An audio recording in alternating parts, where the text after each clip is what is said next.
શું તમારું પણ સપનું ડોલરમાં કમાવાનું છે? હવે ડોલરમાં જ્યારે વાત આવે ને ત્યારે આપણા મનમાં બે દેશ સૌથી પહેલા આવે, એક અમેરિકા અને બીજું કેનેડા.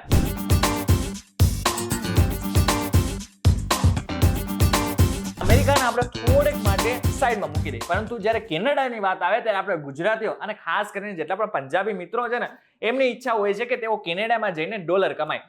પરંતુ હવે ડોલરમાં કમાવું હોય તો તમારે વર્ક પરમિટ જોઈએ, એટલે કે કેનેડાની વર્ક પરમિટ જોઈએ. હવે કેનેડાની વર્ક પરમિટ માટે પણ ઘણી મહેનત કરવી પડતી હોય છે, ઘણા બધા ડોક્યુમેન્ટ્સ પણ ભેગા કરવા પડતા હોય છે અને ઘણી બધી મહેનત પણ જોતી હોય છે.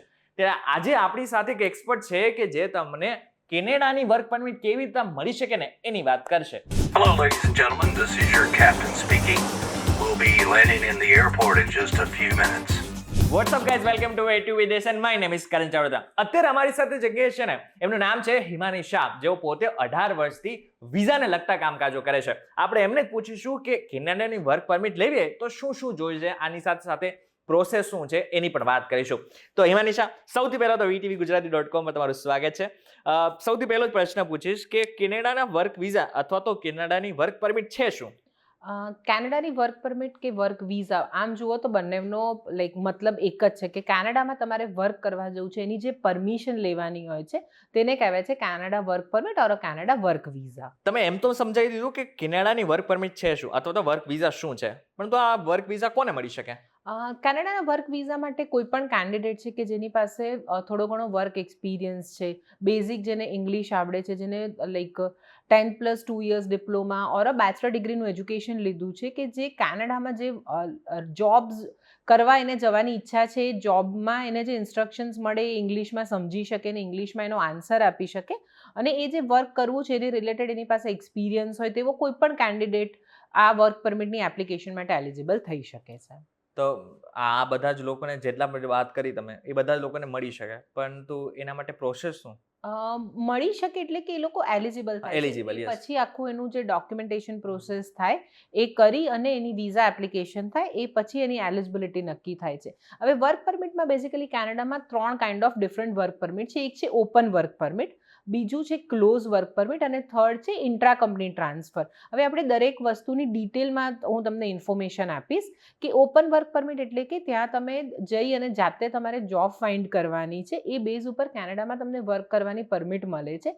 That is cold open work permit. ઘણી બધી કંપનીઝ જે હોય છે કે અહીંયાથી તમને ઇન્ટરવ્યૂમાં સિલેક્ટ કરે અને એ લોકો તમને ચાન્સ આપે છે કે તમે અહીંયા થોડોક ટાઈમ વિઝિટર વિઝા પર આવો, અમારી કંપની સાથેનો અમે એક્ઝેક્ટલી શું વર્ક કરીએ છીએ એ તમે સમજો અને પછી તમે વર્ક પરમિટની એપ્લિકેશન કરી શકો છો. That is again a part of work permit process.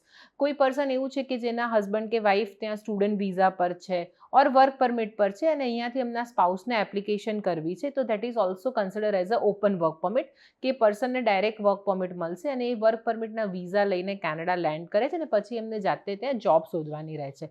એટલે ઓપન વર્ક પરમિટનામાં બી ઇન્ટરનલ ઘણા બધા ડિફરન્ટ ઓપ્શન્સ છે. તમારી એલિજિબિલિટી પ્રમાણે તમે ડિસાઇડ કરી શકો છો કે તમે ઓપન વર્ક પરમિટમાં આવો છો અને એ કેટેગરી પ્રમાણે તમારી વિઝા એપ્લિકેશન થશે. બીજું ઓપ્શન છે close work permit. Close work permit એટલે કેનેડામાં કોઈ એમ્પ્લોયર છે કે જે તમને જોબ આપે છે, એના માટે માઇટ બી એ લોકોએ તમારો ઝૂમ પર ઇન્ટરવ્યૂ લીધેલો છે ઓર તમારી જે સ્કિલ્સ છે એ અને એમની જોબ રિક્વાયરમેન્ટ 100% ફિટ થતી હોય, that is called close work permit. હવે ક્લોઝ વર્ક પરમિટની પ્રોસેસમાં એવું છે કે કોઈ પણ પર્સનને આઉટસાઇડ કેનેડાથી જોબ માટે બોલાવવા છે તો એનું લીગલ ગવર્મેન્ટમાંથી અપ્રુવલ લેવું પડે, that is cold LMI, A labour ministry impact opinion લેવાનો હોય છે. એ ઓપિનિયન જ્યારે ગવર્મેન્ટ આપે છે પહેલાં એના જે બેઝિક રૂલ્સ ફોલો કરવાના હોય છે કે એના જે બી લોકલ ન્યૂઝપેપરમાં એની એડ આપવી પડે, ત્યાંની ગવર્મેન્ટને તમારે એ એમ્પ્લોયરે પ્રૂવ કરીને આપવાનું છે કે એમને જે સ્કિલ્સ જોઈએ છે કેનેડામાં કશે જ અવેલેબલ નથી, એટલા માટે એમને આઉટસાઇડ કેનેડાથી આ પર્સનને વર્ક પરમિટ પર બોલાવવા છે. જે LMI એ લેટર આવે એના બેઝ ઉપર જે વર્ક પરમિટ ઇસ્યુ થાય છે, that is a close work permit. હવે ત્રીજું જે મેં ઓપ્શન કીધું એ છે intra company transfer. Intra company transfer એટલે કે કોઈ કંપની છે કે જેની ઇન્ડિયામાં પણ બ્રાન્ચ છે અને કેનેડામાં પણ બ્રાન્ચ છે. જैसे ઇન્ડિયામાં કોઈ એમ્પ્લોયર છે જેના જે સ્કિલ્સ પર એ કામ કરે છે એની કેનેડામાં રિક્વાયરમેન્ટ છે, એટલે એક્સ કંપની પોતાની એક બ્રાન્ચમાંથી એને બીજી બ્રાન્ચમાં ટ્રાન્સફર આપે છે, એટલે કે ઇન્ડિયાની કોઈ બ્રાન્ચમાંથી એને કેનેડા ટ્રાન્સફર મળે છે, that is called intra company transfer. એ જે તે સિનિયર લેવલનો પર્સન એ કંપનીમાં 2 થી 3 વર્ષથી વધારે ટાઈમથી કામ કરતો હોય, એની પાસે એવા ડિસિઝન્સ લેવાની કંપની એને ઓથોરિટી આપી છે, કી રિસ્પોન્સિબિલિટીઝમાં આવતું હોય, એ દરેક પર્સન ઇન્ટ્રા કંપની ટ્રાન્સફર માટે એલિજિબલ થઈ શકે છે. તેની પણ આખી લીગલ પ્રોસેસ હોય છે, જે કેનેડા ગવર્મેન્ટમાં એનું રજિસ્ટ્રેશન કરાવી અને જે તે એમ્પ્લોયરે કરવાની રહે છે, અને બેઝડ ઓન ધેટ પછી એનું intra company work permit application process થઈ શકે તો છે. પછી આ કેનેડા માટે વર્ક પરમિટ માટે અપ્લાય કરવું તો ઓનલાઈન કરવાનું કે પછી ઓનલાઈન જ કરવાનું રહેશે. બધું જે ગવર્મેન્ટની લીગલ સાઇટ છે, cic.gc.ca કરીને ગવર્મેન્ટ ઓફ કેનેડાની સાઇટ છે. કેનેડાની કોઈ પણ એપ્લિકેશન હોય, ચાહે સ્ટુડન્ટ છે, વિઝિટર છે, વર્ક પરમિટ, પરમેનન્ટ રેસિડેન્સી, બધી જ એપ્લિકેશન ઓનલાઈન ગવર્મેન્ટ ઓફ કેનેડાની સાઇટ થ્રુ જ રોટેટ થાય છે. એમાં કોઈ પેપર સિસ્ટમ નથી અને કોઈ જગ્યાએ પર્સનલી જવાનું નથી હોતું. પર્સનલી તમારે એક જ વિઝિટ આવે, એ છે બાયોમેટ્રિકની, ફિંગરપ્રિન્ટ અને આઈ સ્કેનિંગ. જે એપ્લિકેશનમાં મેડિકલ રિક્વાયરમેન્ટ હોય, ત્યાં જે તે લોકોને ડેઝિગ્નેટેડ હોસ્પિટલમાં જઈને મેડિકલ કરાવવાનું તો પછી રહેશે. બાયોમેટ્રિક માટે જવાનું છે ક્યાં? Biometric for an example Ahmedabad છે, તો અમદાવાદમાં બાલાજી અગોરા મોલમાં છે, મુંબઈ છે, એટલે જેટલી મેટ્રો સિટીઝ છે દરેક જગ્યાએ કેનેડા ગવર્મેન્ટે સેટઅપ કરેલું VFS સેન્ટર છે, એ VFS સેન્ટર થ્રુ જ બાયોમેટ્રિક કરાવવાનું રહેશે. હવે વાત કરી લઈએ ડોક્યુમેન્ટ્સની, કારણ કે ડોક્યુમેન્ટ્સની જ્યારે પણ વાત આવે ત્યારે ડોક્યુમેન્ટ્સ ઘણા મહત્વના થઈ જાય, અને એ પણ ખાસ કરીને કેનેડા વર્ક પરમિટ માટે. તો ડોક્યુમેન્ટ્સ કયા કયા જોઈએ?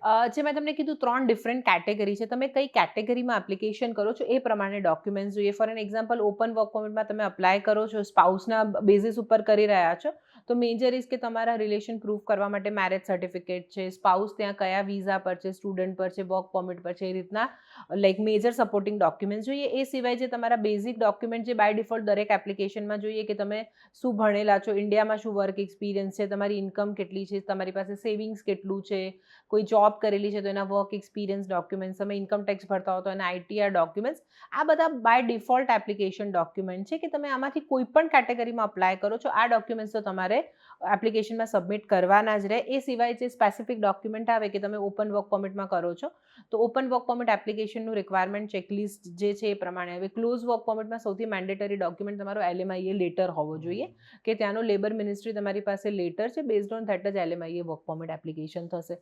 થર્ડ જે આપણે વાત કરી કે ઇન્ટ્રા કંપની ટ્રાન્સફર છે, એટલે કે તમે એક કંપનીમાંથી જે તમારી બીજી કંપનીમાં, જેની કેનેડામાં બ્રાન્ચ છે, એમાં ટ્રાન્સફર કરવા માટે જઈ રહ્યા છો, તો ગવર્મેન્ટનીમાં એની જે બધી પ્રોસેસ થઈ છે ઇન્ટ્રા કંપની ટ્રાન્સફરની, એના બધા જ લીગલ ડોક્યુમેન્ટેશન તમારે એમાં સબમિટ કરવાનું રહેશે. હવે જ્યારે કેનેડા વર્ક પરમિટ કોઈ પણ વ્યક્તિને મળતી હોય અને ત્યાં જાય છે, તેમની સાથે એનું ફેમિલી છે એ બી જઈ શકે? હા, એ તમે સાથે એપ્લિકેશન પણ કરી શકો છો. ઘણી એપ્લિકેશનમાં રિસ્ટ્રિક્શન આવે છે કે તમે સાથે નથી કરી શકતા, પણ પાછળથી તમારા ફેમિલી મેમ્બર, એટલે કે જે બી પર્સન જાય છે, એના સ્પાઉસ, હસબન્ડ કે વાઇફ અને કિડ્સ એમાં એલિજિબલ થાય છે.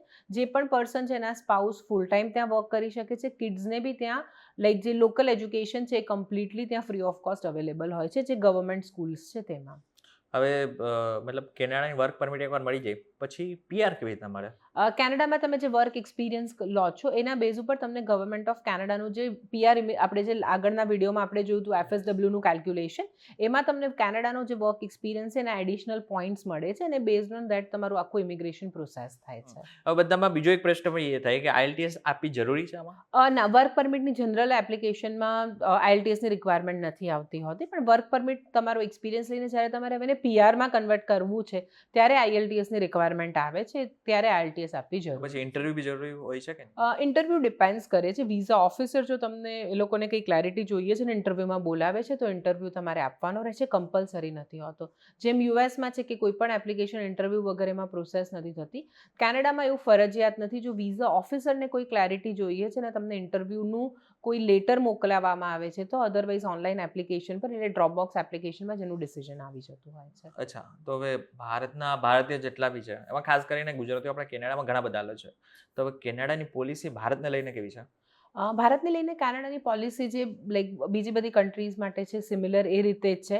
ઓપોર્ચ્યુનિટીઝ વાઇઝ જુઓ તો અત્યારે ઘણા બધા ગુજરાતીઝ છે કેનેડામાં, કે જે લોકો એ ઘણા સારા લેવલ પર કેનેડામાં એમનો બિઝનેસ એસ્ટાબ્લિશ કરેલો છે, ઘણું બધું અચીવ કરેલું છે. એટલે જ્યારે એક ગુજરાતી જાય છે ત્યારે જનરલી બીજા એને હેલ્પ કરવા માટે સેમ કમ્યુનિટીના લોકો અવેલેબલ હોય છે. પોલિસીના ટર્મ્સમાં જુઓ તો વિઝા સક્સેસ કેનેડાનો ઇન્ડિયાથી ઘણો સારો છે, અને બાકી તો જે લાઈક એના રૂલ્સ રેગ્યુલેશનને તમે ફોલો કરો છો એટલે તમને લોંગ ટર્મ ઓપોર્ચ્યુનિટીઝ પણ એટલી સ્ટ્રોંગ મળે જ છે. હવે જે લોકો પહેલી વખત ત્યાં જાય છે કેનેડા, જેમનું કોઈ છે જ નહીં ત્યાં, તો હવે પહેલી વખત વર્ક પરમિટમાં જાય તો પછી એ પોતાનું રહેવાનું જમવાનું કંપની તરફથી જનરલી મળી જતું હોય છે કે હા, પછી જો કંપની તમે ટ્રાન્સફરમાં ગયા હોવ તો ઘણી ઓલમોસ્ટ કંપની તમને બધું અરેન્જ કરીને આપતી હોય છે. તમે લાઈક ક્લોઝ વર્ક પરમિટમાં જે તે એમ્પ્લોયરની સાથે તમારો કોન્ટ્રાક્ટ છે, જનરલી એ લોકો બી આપી શકતા હોય છે. ઇન કેસ ઓફ એવું થયું કે તમને એવું નથી મળતું તો ગવર્મેન્ટના ઘણા બધા ઓપ્શન્સ અવેલેબલ છે કે જેમાં તમે ડાયરેક્ટ ગવર્મેન્ટની સાઇટ ઉપરથી જઈને તમારી જે બી લાઈક કંપની કે જોબ છે એની આસપાસ તમે જાતે જ ઓનલાઈન અકોમોડેશન બધું ફાઇન્ડ આઉટ કરી શકો છો. અને આ બધી